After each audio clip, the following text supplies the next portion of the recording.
I'm sure that there are genuine leaks out there. But the problem is that us as external people, right, third party people, have no way of validating if it's an actual legitimate link or not, or leak or not. So we could see the most correct leak ever. Like we could have seen Mists of Pandaria is coming out after Cataclysm, and we're still going to think that it's probably something that has to do with the Dragon Isles because it's more connected to the lore. So there's no way to tell which one is positive, which one's negative.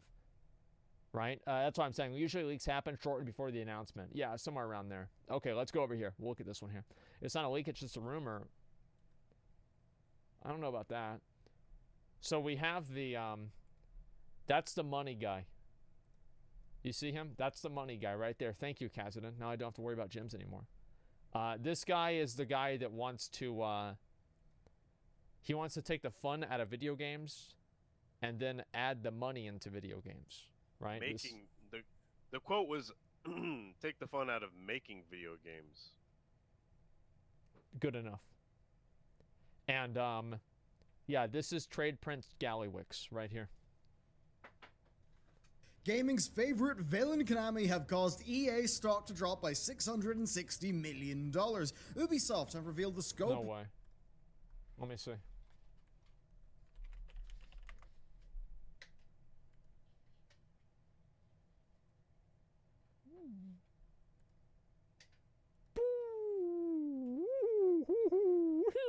Okay, that's not good. PC gaming. All right. GTA's gambling becomes a reality. Yep. Blizzard may have actually listened to players, shockingly. Ops 4 has got just a little bit more pay to win. Okay. And of course, over in Anthem Land, they almost had an update. Okay.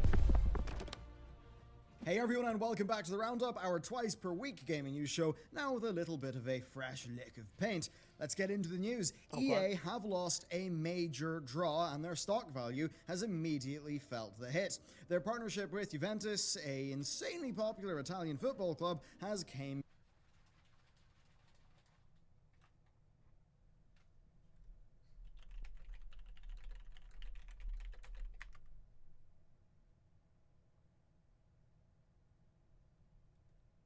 Well, so what? I would be too. What? How'd you see that?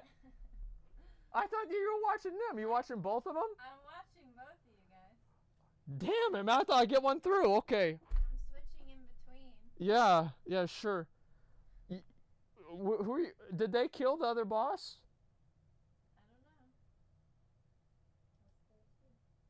I don't know. Okay. Jesus, did you see how his voice fucking I don't think so. Okay. went Okay. 3 octaves higher? Damn, Well, I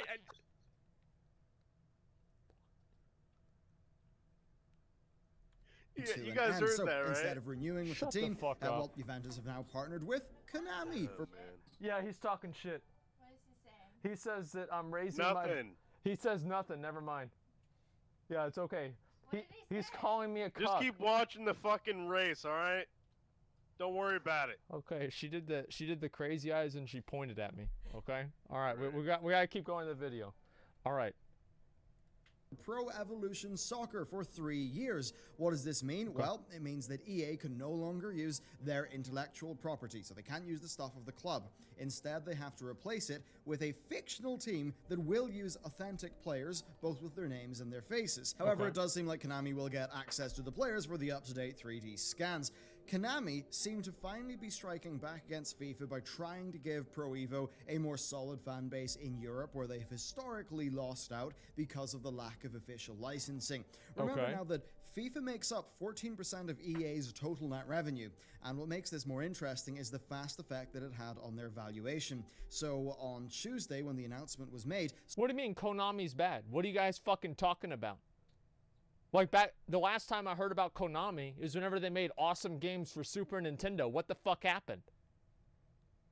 You Sports play games. with them balls like it's FIFA. Oh, it's so they're the ones that make FIFA. Metal Gear Solid 5. Was that the turning point? Am I right about that? Kojima, they fought Kojima. Oh. Metal Gear Solid. All right. Wow.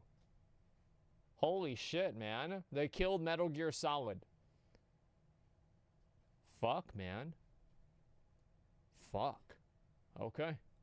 Stock dropped 3% in value. What does that tell us? Well, Say what? They got world first. What? Wait, you're trolling me. No, they just did. Just now.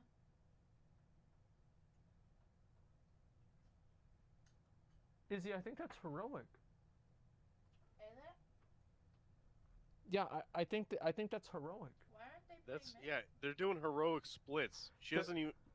Just they're- don't worry they're about trying it. to Just get- don't worry about it. They're trying to get more gear so they can do it on Mythic. So they killed her on heroic. Just don't worry about it. Let her just. I got debated. I thought this was mythic the whole time. Yeah, no, doesn't that's e- heroic. She doesn't even play WoW, Okay. does she? Yeah, she does. Oh jeez. Okay, dude.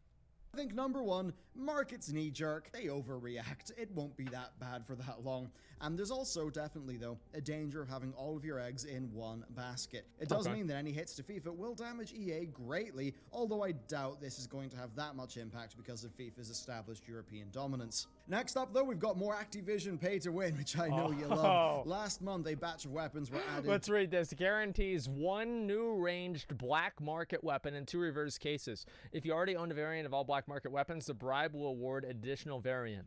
So here we go. This is amazing. I'm so glad that they're adding this. Yeah, this is absolutely just great. It's rare to have 3 versions of a raid. You're right about that.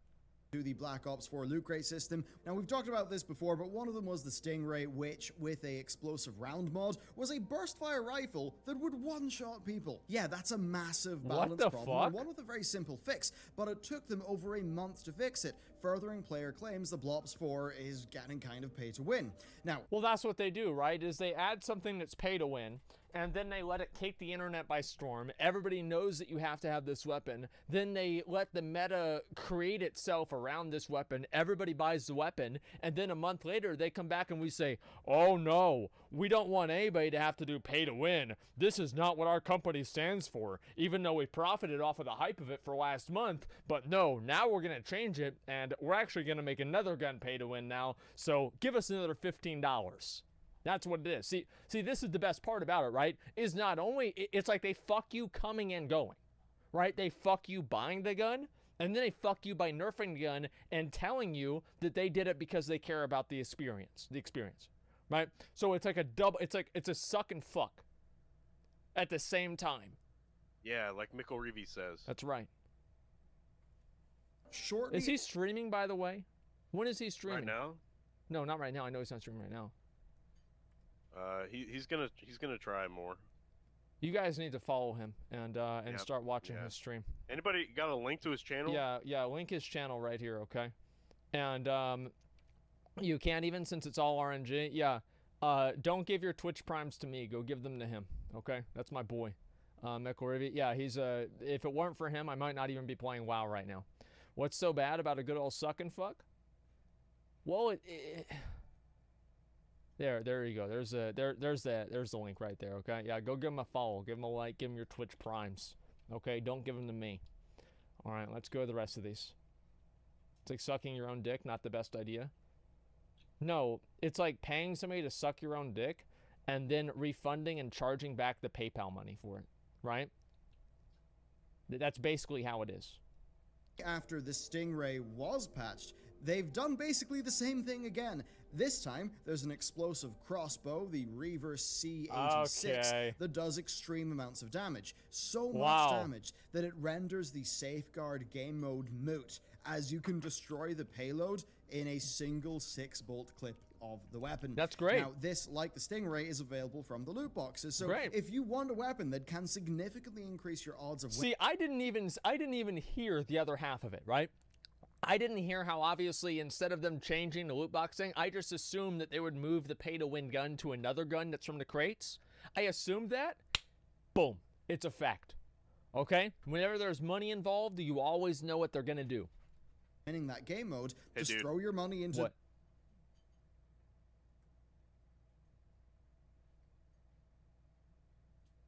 What? Can you check in game? Are those good? Is that what I want? I think the frost damage ones are the best. Fuck.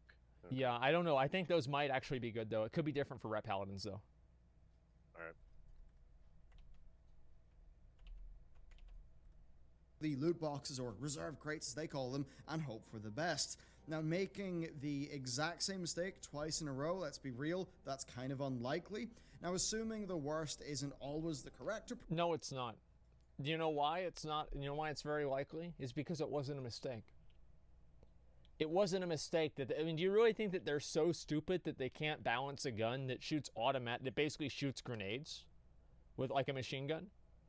Just because it wasn't a mistake, they're gonna do it again. They're like, "Oops! Oh, we did it again." Here's a little bit of a bit of advice for you guys, okay?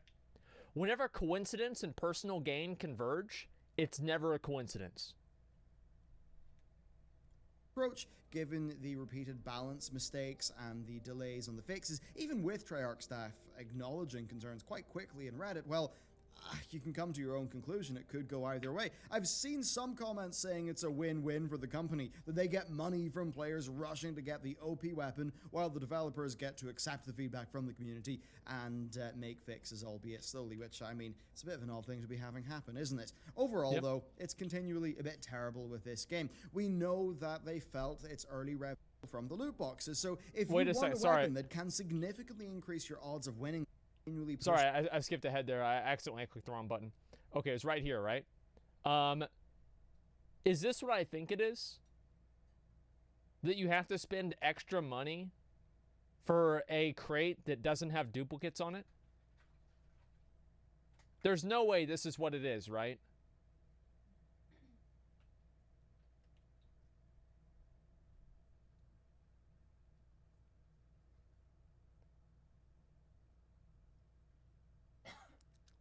Listen, guys. Listen.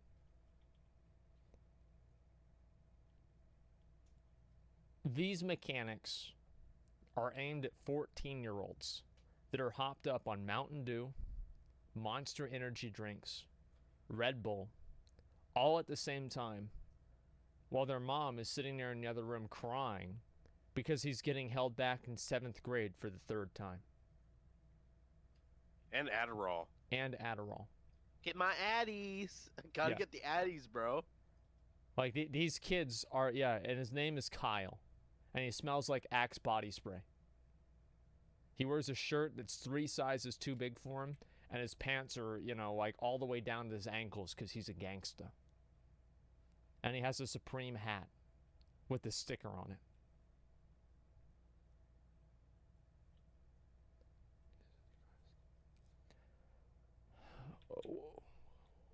We need to stop these Kyles. They're taking over our gaming and they're ruining it. We need to stop the Kyles. Continually a bit terrible with this game. We know that they felt its early revenue was disappointing, and as we've covered in the other videos, they've continually pushed their microtransactions further and further. They've been okay with pay to win, and now we're in this current state where, guns, something that's vital to the game, are locked behind their loot boxes, which is just unacceptable. Next, though, we've got another spicy game. It's time to revisit Anthem, a game that has been very quiet. Now, Anthem's cataclysm... Let's see how quiet it really is. Let me open up Twitch. Okay, so let's look at categories. Anthem.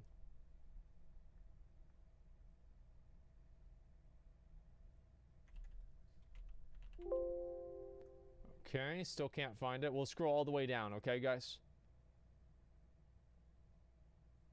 Go all the way down to 200 viewers. Wait, is it really not even here yet? Am I really still not finding Anthem? Okay, 100 viewers. Oh, there it is, 131 viewers. Not bad. Hey. Hey. Hey.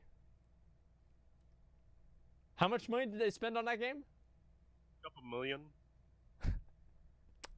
Whew. Up in smoke. Has been in testing since June, but it's shown no signs of actually coming to the live servers.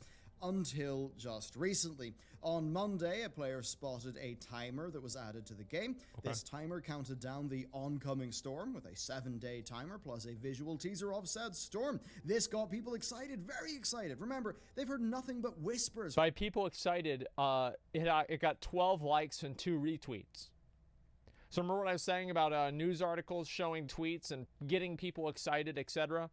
Yeah, there were 12 likes on this tweet. Pretty incredible, right? I mean, like, we look at my tweets. Let's see here. If I look at like my my recent going live tweet, Rich asking for Oldawar has more likes than that. Can I get this? Has over half as many. This stupid fucking picture right here. It's not good. For like 6 weeks now, and that's quite a long time for a game. It's pretty good that considering how many people play the game. Yeah, I mean, it seems like about half the player base liked that tweet. Live service in active development, but sadly their hopes were dashed. According to a BioWare community manager, that change was not supposed to go live until a slightly later date. They apologized for the confusion, but again, it doesn't really inspire that much confidence, does it? While this is a mistake, it's a bit of a sort of cruel mistake for these community members who are excited about the game. They're chomping at the bit for more content. They want it to be better, and it's just not happening. Okay. And I think while staying silent and just taking action rather than placating fans with vague statements, I think that is the direction that BioWare should take. But while I think that's the case, it does look like the team is making minimal progress. They should give up on If the game and make something better. There's a large enough team working in this It's game. dead. I would imagine that they are, sorting out their production and getting their back end I improved. wasn't talking about my own Twitter likes. I was talking about people that got responses on my Twitter post, okay? I wasn't flexing my own Twitter. Jesus Christ, you guys are autistic. Of course I'm not doing that. I was talking about something completely different. Going instead of just farming out content super quick to get the fans in. However, given the development issues that the game has faced in the past, it's possible that they're quite simply just not making much progress. Still, it's not all grim, because over at Ubisoft, things seem to be going up. In That's their good. Q1 fiscal year 19 to 20 sales report, they mention a few things of note. Okay. First, Assassin's Creed Odyssey has had a sharp increase in daily engagement and comparable sell-through with Origins, surely because of their DLC schedule and the new story mode creator. Okay. Then Rainbow Six Siege is one of the best-selling, one of the top 10 best-selling titles, in fact, in the industry over the last 5 years, and that is measured in $60 units sold. Very impressive indeed. Then The Division 2 is straight up the highest-selling game this year so far on console and PC. It simply sold more units than any other game. They also mention strong performance at E3 with Ghost Recon Breakpoint, Watch Dogs Legion, and Roller Champions. Am I the only person who doesn't give a fuck about any of these games? Like, I literally don't care about any of these games. Well, yeah, because you're not a gamer. Well, no, You're a- I mean, you're a- like... If you were a Same. gamer, you might care, but you're a wower. I might be, but I feel like even for gamers, like, nobody cares. I know I'm not a gamer, you're right. But, I don't know, like, I see these games, like, none of these games excite me at all. Doing fantastic by the metrics they were tracking. Their CEO went on to say that they are well above target for this quarter because of high recurring player investment and engagement, especially in Siege and Odyssey, and he claimed that their lineup for this fiscal year, which includes Quarantine and Gods and Monsters, is one of the strongest they've had in the last 5 years. But the most interesting thing for me is the breakdown of bookings by platform. Switch was down at 5%, and their various mobile offerings only earned 7%. Yep. Xbox One was 18% of the pie, and the PS4 was a lot more than that, 30%. Why would anybody buy an Xbox One? Like, give me one good reason to buy an Xbox One.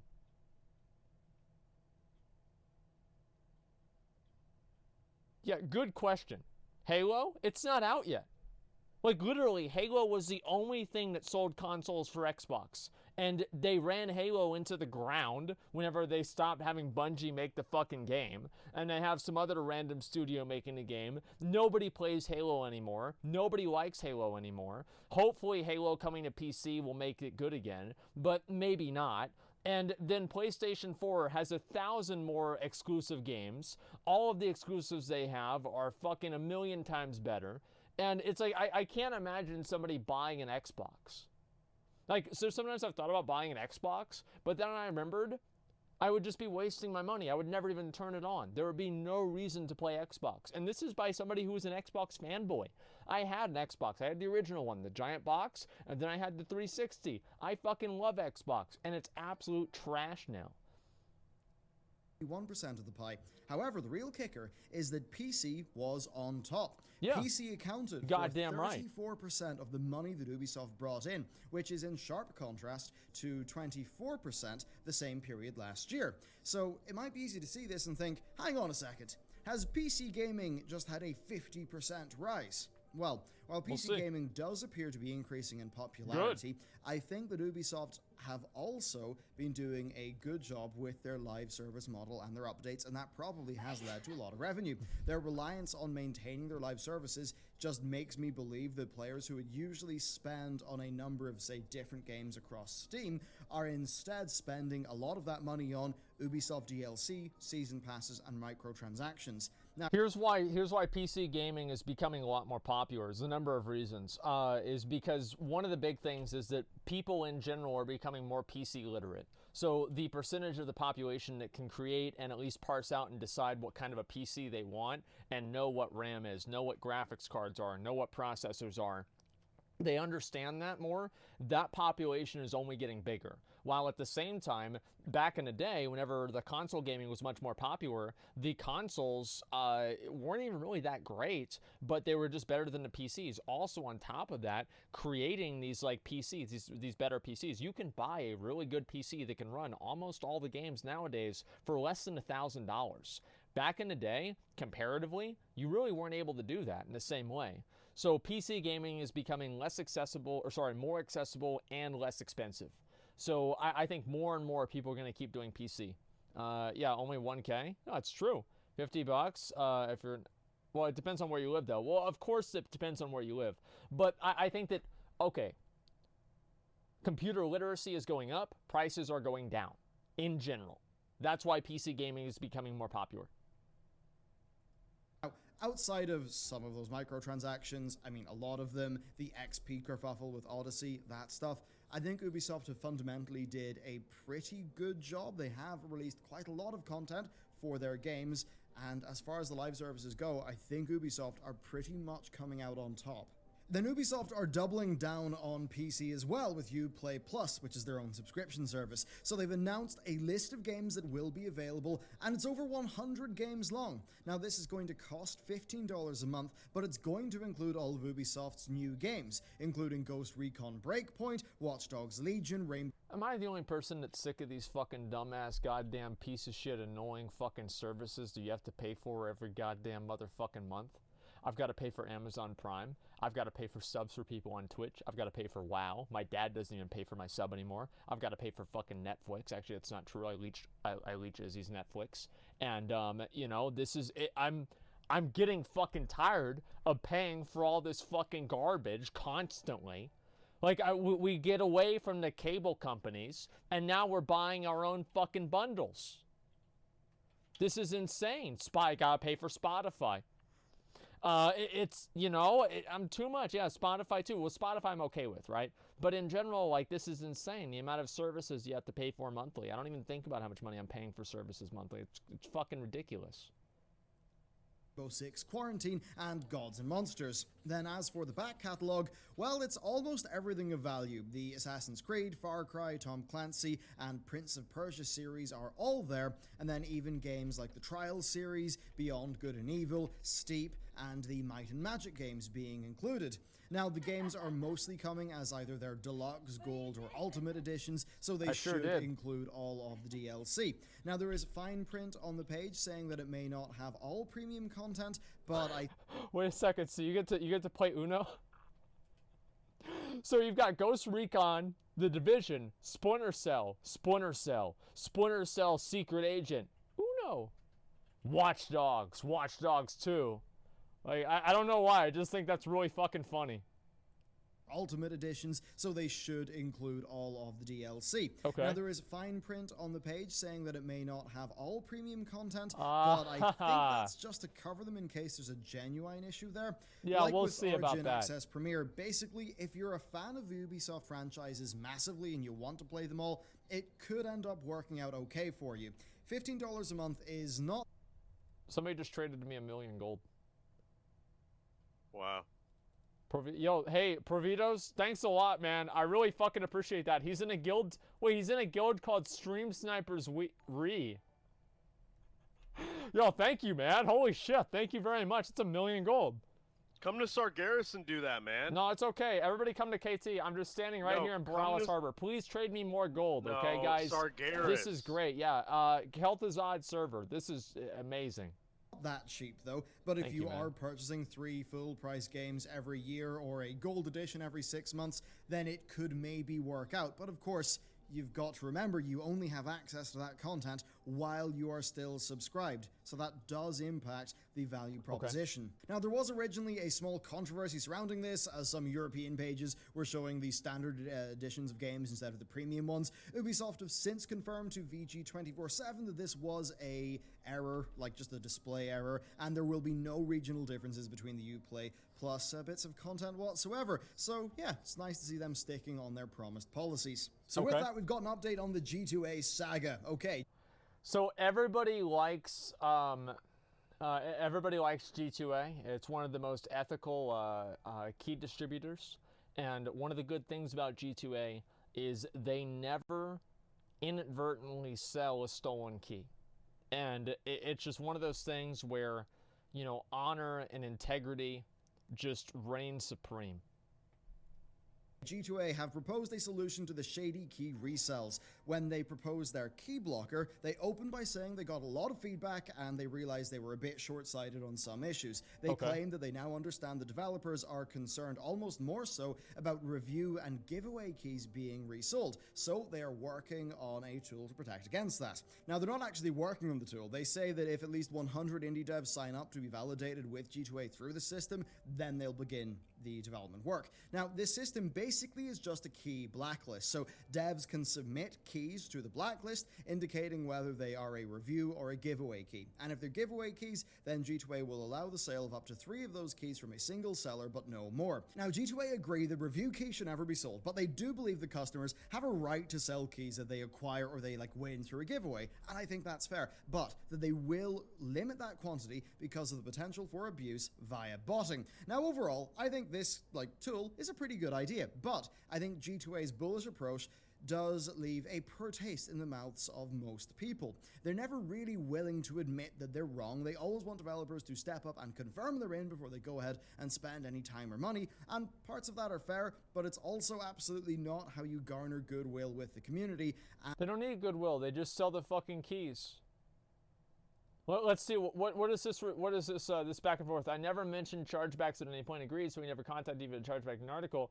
Do you give 10 times X people pretending to be streamers and press asking for review codes, people buying codes in bulk, bundles against the TOS, who's verifying the evidence, people pretending to be streamers, following the article, such people are scumbags and we gladly delete all codes from the marketplace. So this right here, so this is, who's verifying the evidence? See, this is the real question here that this guy asked.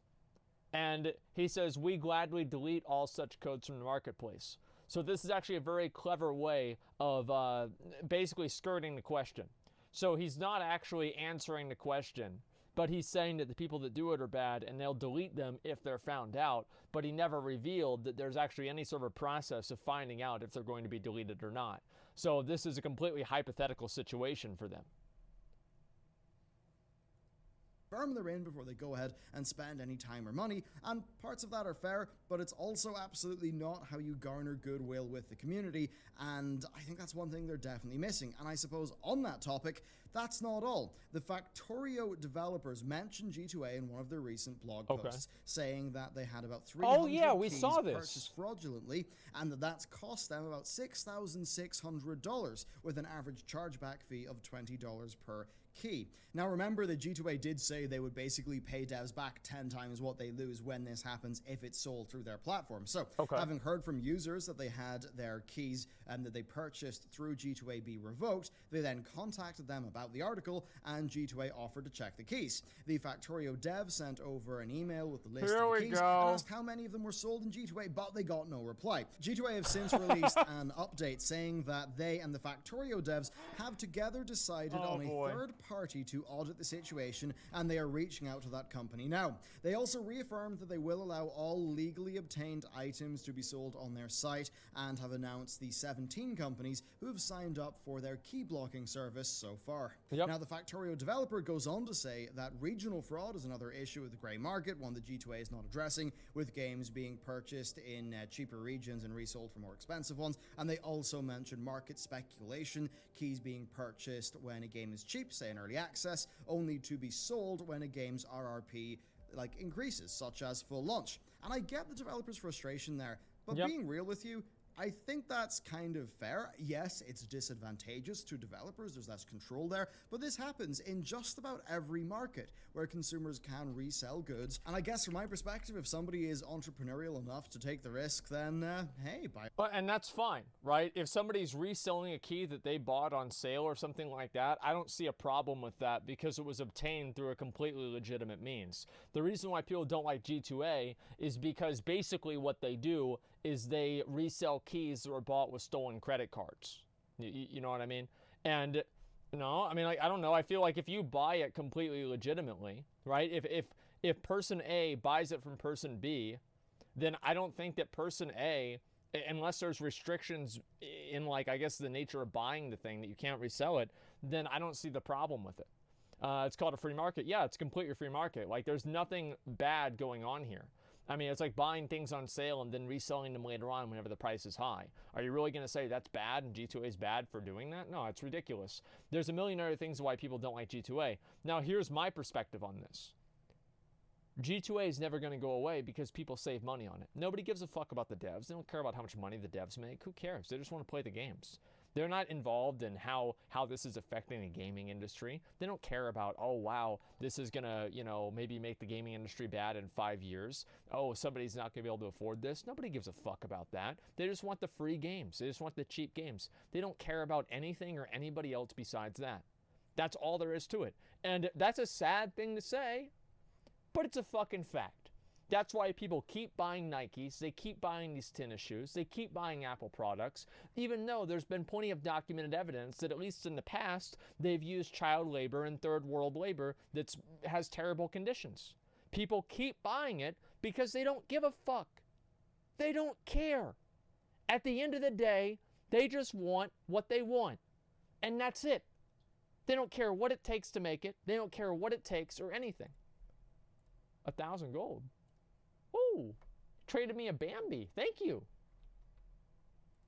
By all means. And with that covered, let's get into the rapid fire section. So, Nintendo have announced that they are updating the base Switch units to have significantly better battery life, something that would address one of the console's larger gripes. We're still waiting on a launch date though, but when that does happen, you'll still need to make sure that you're purchasing one with the correct model number that actually is updated. Then over in Overwatch news, well, they've done something quite large. They've introduced a role queue. Yes, Blizzard seem to be listening to players. How wild. You will get role-based skill ratings, and as the mode suggests, it will result in players getting more reasonable team comps. Yes, a little bit of freedom there is gone, but fundamentally, those roles are very defined in the game. 3-3, I think most people can agree, is a very bad meta for the game. So this does go a long way to helping both Overwatch's meta by giving it reasonable design bounds and just making the default play experience a lot better by locking in roles.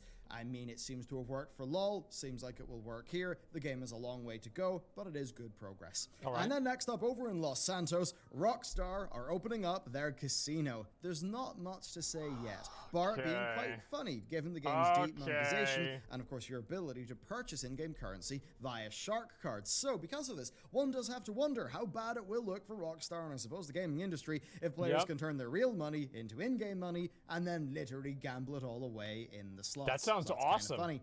But finally, we've got a bit of good news. Capcom have revealed that Monster Hunter World has sold 13 million units.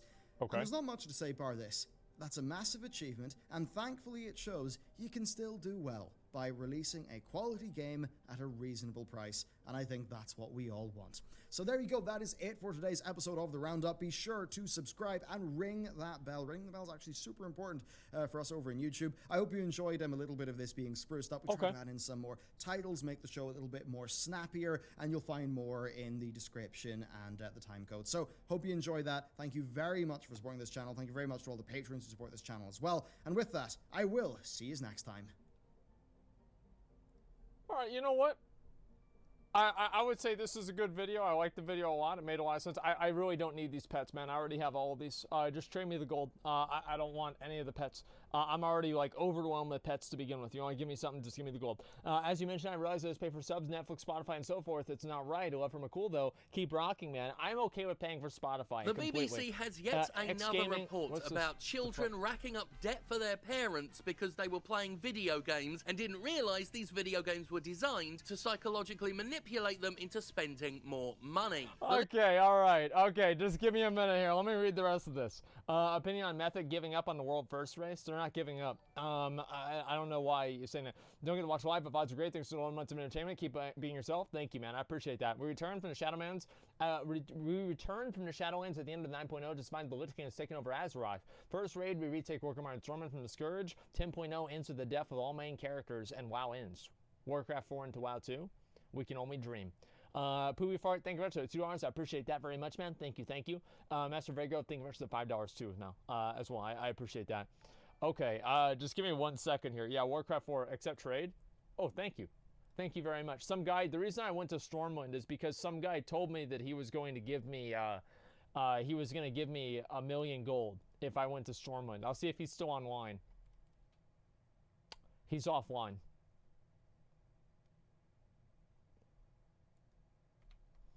Okay, we'll watch this since it just came up, and then after this, I do want to do what do you call it? I do want to do Old Year Mythic, so we're gonna do that after this. Check out Bellier's 10 potential log expansions. Well, let's do this real quick, okay? Lead story on this one is a lad with learning difficulties who managed to spend an obscene amount of money playing an iPad game called Hidden Artifacts, managing to spend over the course of a few months over £3,000 on it. £3,160 to be more precise. Just let's just do one thing. Pounds to dollars. Okay, so £1 sterling, 300,160. That's $4,000, guys. Just so everybody understands. Yeah, lives. I don't know. Yeah, that's $4,000.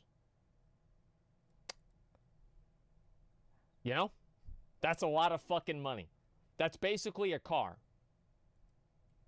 Oh, £3,160, 58 new pence, to be more precise. Okay. If you weren't convinced of the shittiness of this situation, then I think the 58p is really going to seal it for you. Yeah. This story comes hot off the heels of a previous BBC article about a bunch of kids cleaning their parents' bank account out because they were playing FIFA. And before we go any further, okay, number one. All right, let's go over here. For children, if emptying your bank account means that they spent $500, man, you need to figure out how to get a better job, dude. That's not fucking good. That is not fucking good at all. It's like you'd think if you only had $500 in your bank account, you would do a better job to make sure that your kids don't fucking spend that money on video game characters. $500 bank account, yeah, I know. Yeah, they should stream, obviously. Playing FIFA. And before we go any further, there are always people who chime in with, well, isn't it the parents' responsibility? Yes. Yeah. Yes, it is. But at the same time, this is a responsibility a parent shouldn't have. A parent shouldn't have to think about protecting their wallet from the video game they bought for their child. And while you or I may be knee-deep in the video game industry, we know what it's like, we know what's in many of these video games, the idea of some harmless game for kids having the ability to clean out a bank account is such an abstract concept. Well, it's fucking ridiculous. Number one, it's absolutely fucking ridiculous that can happen. Like, I feel like at a certain point, I don't know, the parent should watch what their kids are doing. Yeah, I mean, the parent needs to watch what their kids are doing. Like, at a certain point, like, if you only have $500 in your bank account, you can't afford to have a kid. Like, don't have kids if you can't pay for the kids. And not that spending $500 a week on FIFA is what you need to do to pay for a kid. But I don't like this idea of never criticizing people's very, very clear bad life decisions. And then saying, oh, well, if you criticize and you say, yeah, if you only have $500 in your account, you should try to do something better with your life. This is not me punching down. This is a fucking fact. Like, I don't like how it's shameful for people to say that people should try to do more than what they're doing. Like before, whenever I didn't have any fucking money, I was going to college. I was trying to do something. Like, if you can't do anything like that, then you shouldn't have a fucking kid because you can't take care of it. Like, I don't know what to say about that. People just get their fucking feelings hurt, try to act like these moral arbiters, and rationalize this consistent bad decisions that people make. At a certain point, where is the responsibility of the individual? Where does the individual come in and you say, maybe this is your fault that you're in this situation? I think that if you only have $500 in your bank account and your kid is spending all of your money on FIFA coins, then yes, obviously EA, you know, they're bad. But there's a certain point where that's kind of your fucking fault. Not surprised, many parents don't think about it. They know by now to think and worry about graphic content, but not psychologically manipulative, addiction-fueled microtransaction content.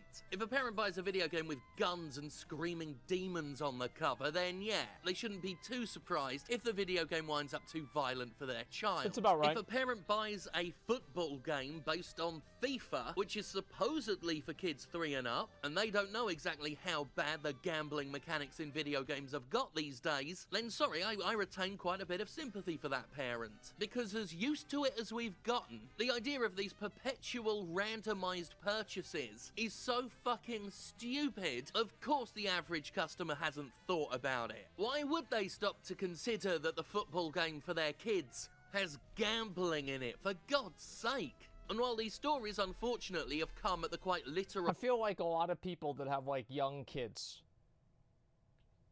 I don't know. I think that at a certain point, like, you probably should fucking know that. Like, it's like... I didn't know it was this bad. I didn't, but I had a general idea. And I think most people that are around my age probably have a general idea. And, like, unless you're over, like, 50 years old, there's no fucking excuse to not at least have an idea about what's going on in, like, technology like this. They actually have jobs, though? Well, it doesn't matter.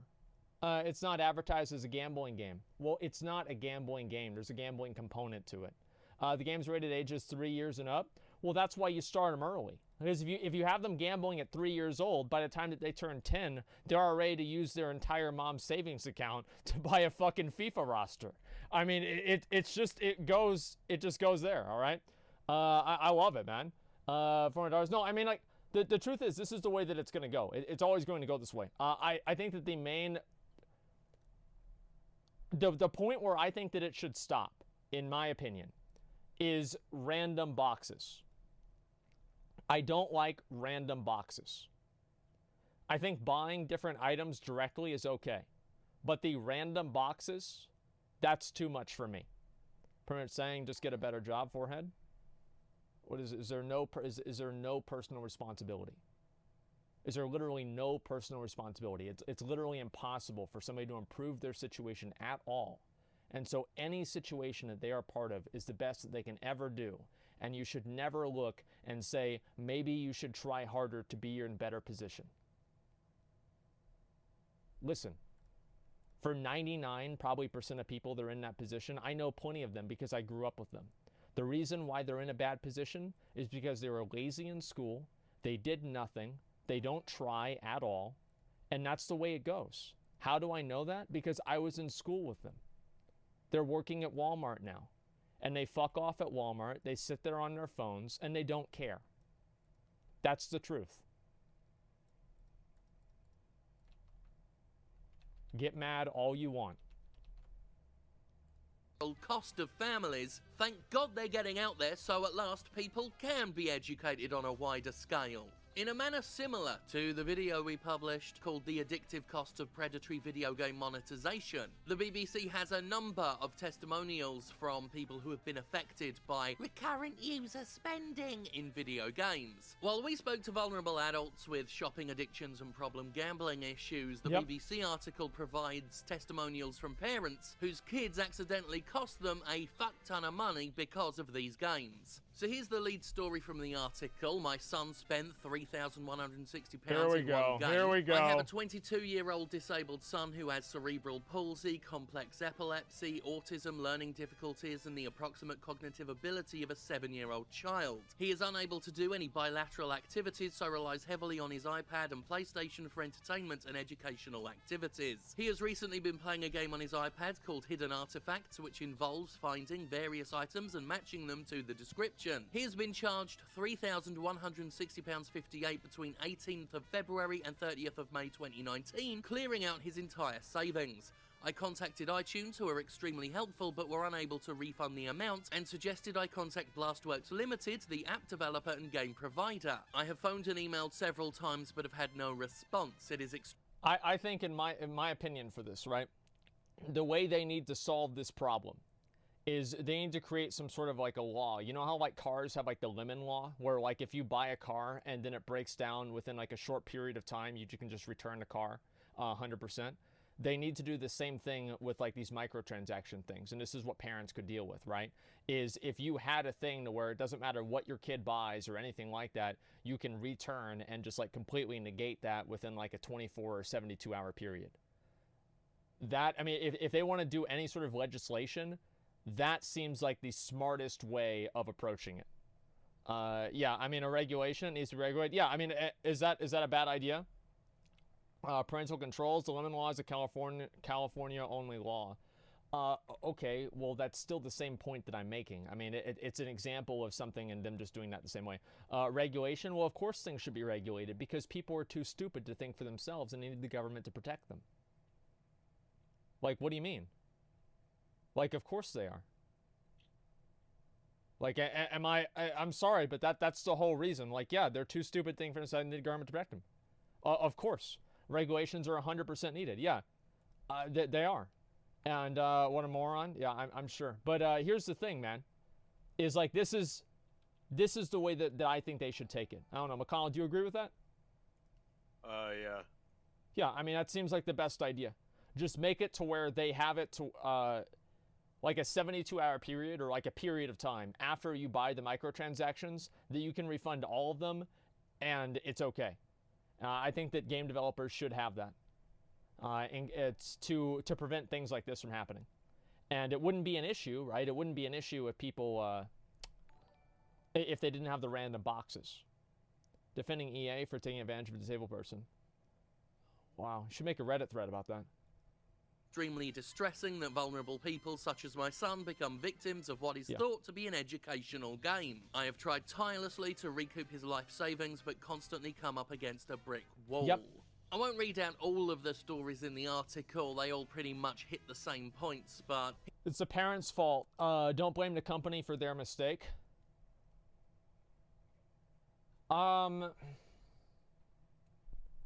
Yes and no. It's like ultimately it's their fault. And this is where like the regulation and stuff comes in. I've always believed that, like, I used to scam people out of stuff in WoW all the time, right? I used to do this constantly. And one thing that I've learned is that most people they fall for things really easily, right? They get scammed really, really easily. It doesn't take a lot to confuse and trick somebody into giving you money. It's actually a lot simpler than you might imagine. They're very naive. I don't do it anymore because now I'm not scamming them because they know they're not getting shit out of it. The difference with this, in my opinion, is the fact that number one, it's targeting kids, and so kids are doing it. And then also, like, if kids are doing it and you can prove that your kid is doing it, for example, your kid shouldn't even be able to make the transaction to begin with, because don't you have to be a certain age to make the transaction? So if the kid makes the transaction, then it would be an invalid transaction to begin with, I would assume, right? Because you're using the card. And this is like more like legal stuff, so I can't really say to begin with. But yeah, that seems like it's true. Yes, it is ultimately the parent's fault. But to be realistic, this is the same thing that I was saying before, right? About like preventing kids from like seeing pornography. Everybody knows that every fucking kid out there knows how, they've got, as I said, like fucking, what was it? 6 different VPNs, they've got network blockers, they've got, you know, proxies that they're using so they can look at porn on their smartphone in the bathroom in middle school, okay? Like, they're going to figure out a way to do this because this is just what kids do. Like, I used to be a kid, we were all kids, some of you guys are kids now. This is what we used to do and what you guys do now. It's just the way that it goes. 22 isn't a kid, what the fuck? I'm not talking about 22. Someone says a catch-22, that's what I was referring to. Those laws already exist. They just need to include video games. Yeah, there you go. You had a smartphone as a kid? No, because I didn't grow up in that age, right? But in this age, yeah, I'd have a smartphone as a kid. Well, I wouldn't because my mom wouldn't be able to afford it. But the kids, like a middle-class kid, yeah, probably has a smartphone. I would say most kids whose parents make a combined of like $60,000 plus a year, those kids probably have a smartphone. Here's one titled, "He was completely inconsolable." I installed Mini Golf King on my phone for my son who is 5. He knows he's not allowed to spend money in games, yet this game successfully tricked him into spending £300 on in-app purchases. I guarantee you, dude, that 5-year-old already fucking knows what he's doing. He's like, oh, they tricked me, Mom. I didn't know what happened. Meanwhile, he's clicking that fucking $3 button all goddamn day. Mom's complaining about this shit. She's mad. He knew, dude. He fucking knew. How do I know that? Because I would do some kind of snake-ass shit like that as a kid, too. I remember I would play Gauntlet in Chuck E. Cheese, and I would shoot other people's food. The original Gauntlet, I would shoot their food, and I was so young that they thought it was an accident, but it fucking wasn't.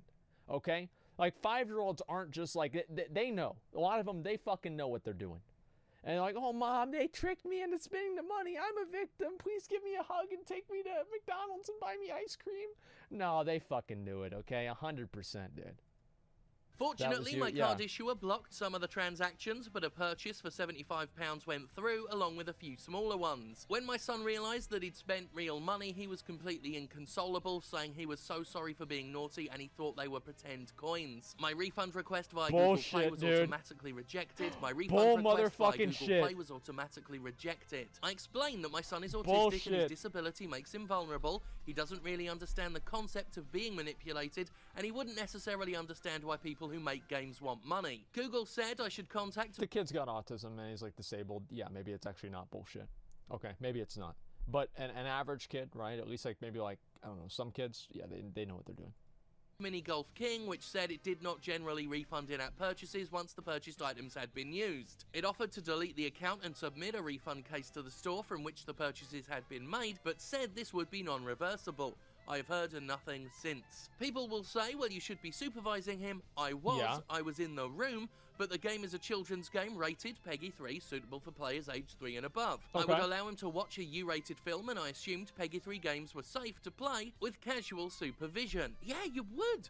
Most parents would. Our son spent £700 on Clash of Clans. This happened to us a few years ago when we were very new to all this. We are technically savvy but didn't think to put a password on, and my son, who was 12, ended up spending around £700. It was on his own phone and he managed to download Clash of Clans through a Google Play account, enter his own children's bank card details, and buy lots of in-game items. We didn't realise until we checked his bank statement and it was virtually empty. Listen, bro, dude, if your kid's got a bank statement, it's 12 years old, $700 isn't a big deal to you at all.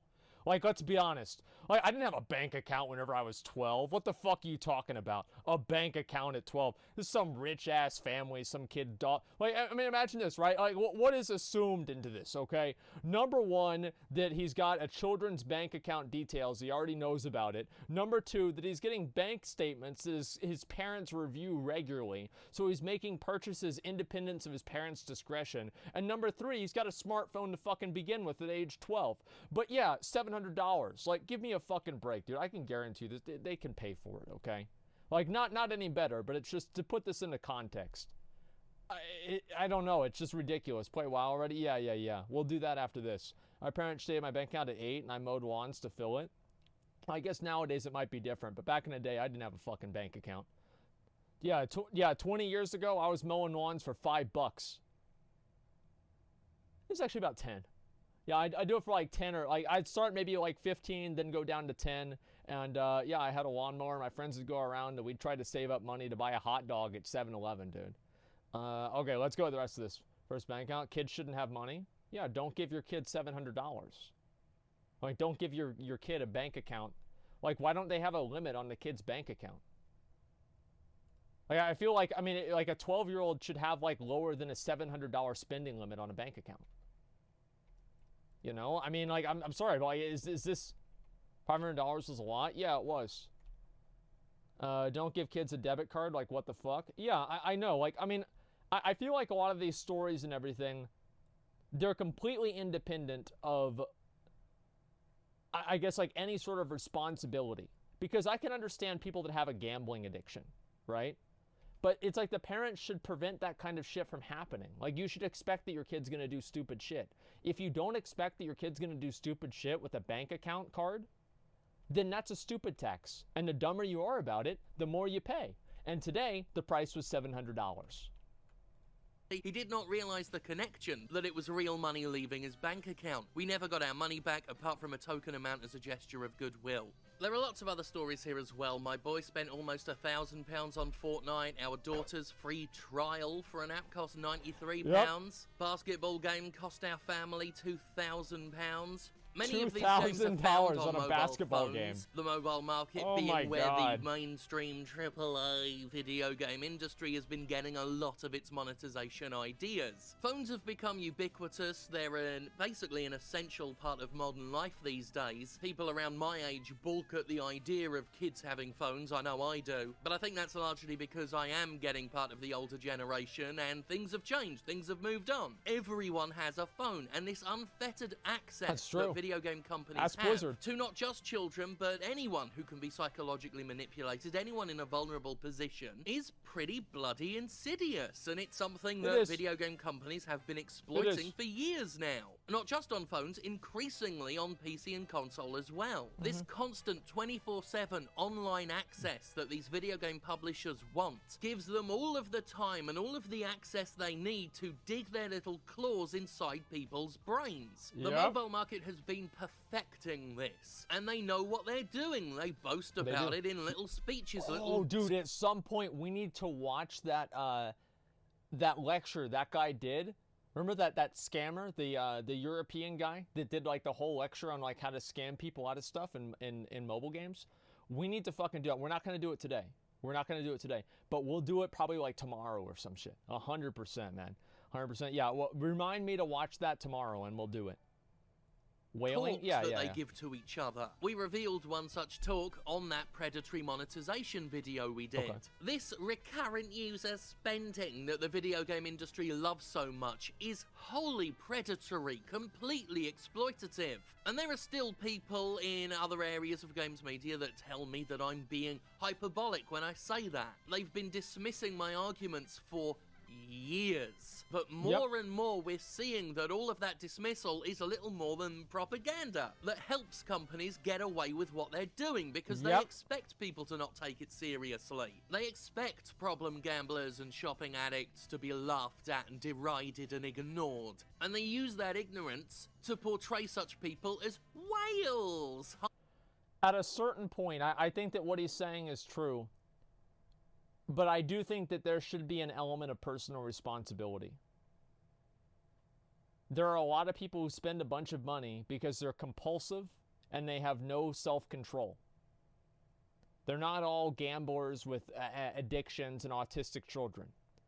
They're compulsive idiots with no self-control. And is it the government's responsibility to make sure that they don't spend money? I don't know. I don't know. I don't really think so. But the thing is, if they create... I think that what they need to do, as I said before, they need to remove the random boxes and make a law to where if you spend money on something, you have like a 24 or 72-hour window to refund all of it. Like, that's the only two things I think they should do, and this problem would be solved, like 90% of it would be solved. High spenders who just love their video game purchases so gosh dang much. They expect 100% of the responsibility to be on the customer, regardless of the context, regardless of that individual user's vulnerabilities and circumstances. I am still receiving testimonials from people. I've got enough for maybe 2 more videos, maybe 3. That's from content, vulnerable boys. People who are cognizant of their own responsibility in all this, and as a result have had to stop playing a bunch of video games, because if they do get into a game with stuff like loot boxes in them, it may cause a relapse in their gambling addiction, and that shouldn't be the fucking case with video games, with escapist entertainment. I look at what's gone into some of these video games now, just how unchecked the exploitation in them is, and it makes me so genuinely fucking furious. Boy, dude. Men like Andrew House who come out to defend their gambling mechanics, defend their, what EA calls their surprise mechanics. Surprise. Wankers like Bobby Kotick over at Activision. It's like you open up the box and you don't get what you want. Surprise, you just wasted $5. Surprise. Do it again, idiot. And you just keep wasting your fucking time. It's insane. Vision Blitz, just any of these executives who perpetuate and defend these sinister little microtransactions in their video games. They should all be completely ashamed of themselves, but they're not. They don't care. They're just doing their jobs. Well, their jobs hurt people. They... What is this video here? What is this?